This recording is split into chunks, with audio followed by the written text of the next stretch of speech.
Hi everyone, and welcome back to this English course. My name is Shivani, and today we are going to do yet another exciting chapter, which is a baker from Goa. So, let's get started. But first, let me give you a small introduction. A baker from Goa revolves around the relevance of a baker in the Goan culture, which dates back to the time when Portuguese ruled over the city of Goa.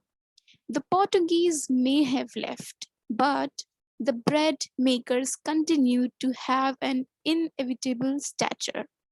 In this story, the author recalls his childhood days and their excitement on seeing the baker.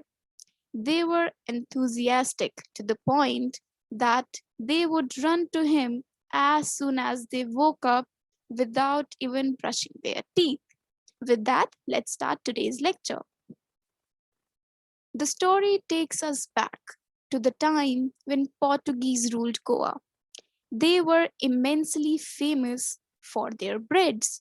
The narrator often finds his elders thinking about those good old days and telling them that the famous breads date back to the time when Portuguese ruled over Goa.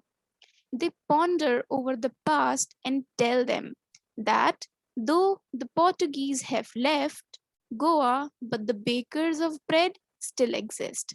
If not the original one, their legacy is being continued by their sons. The bakers are still being referred to as peddlers. Everything about baking is still the same, ranging from those who mold the bread loaves to the furnaces which have survived the ravages of time.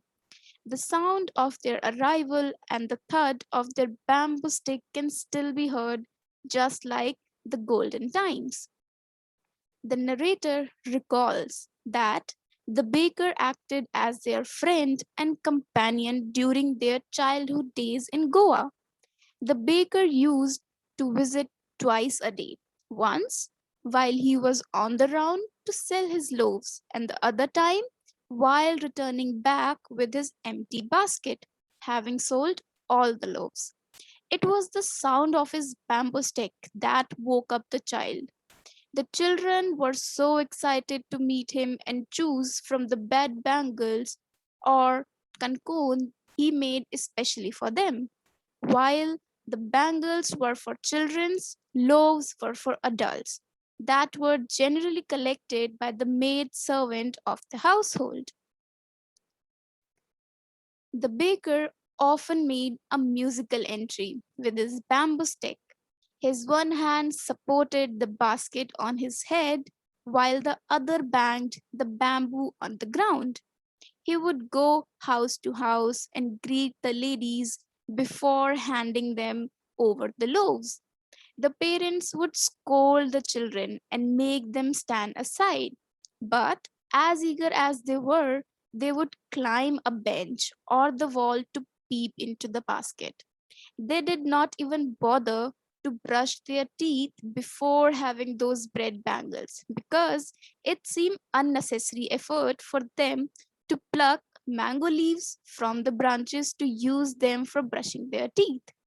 They considered brushing unnecessary because the hot tea could effortlessly wash their mouth, and they thought that animals like the tiger never brush their teeth. With that, let's move ahead. Bread is an important part of the Goan culture, and it is evident from its presence at very important occasions, from sweet breads at marriages to sandwiches at engagement parties, and cakes and coconut cookies at Christmas, as other occasions, make the presence of a baker in every village very essential.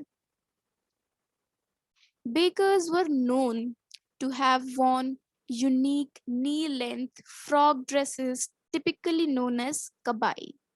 In the narrator's childhood days, he had seen them wearing shirts and pants whose length was shorter than the usual ones. It was a part of their identity, so much so that even if someone wears the trouser length now, he is said to have dressed like a baker or padder, as was said in the golden times.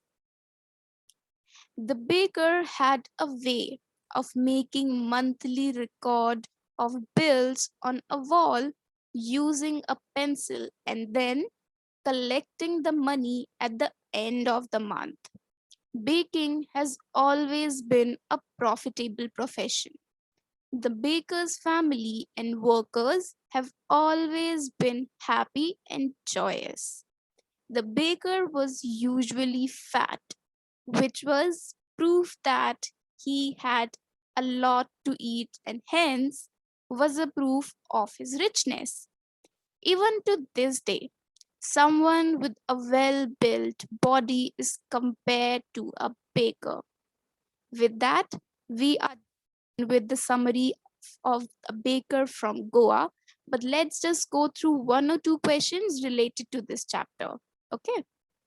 What are the elders in Goa nostalgic about?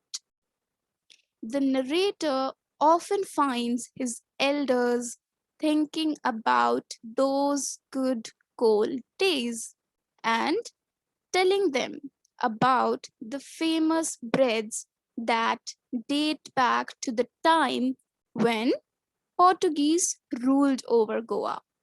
They ponder over the past and tell them that though the Portuguese have left Goa, but the bakers still exist.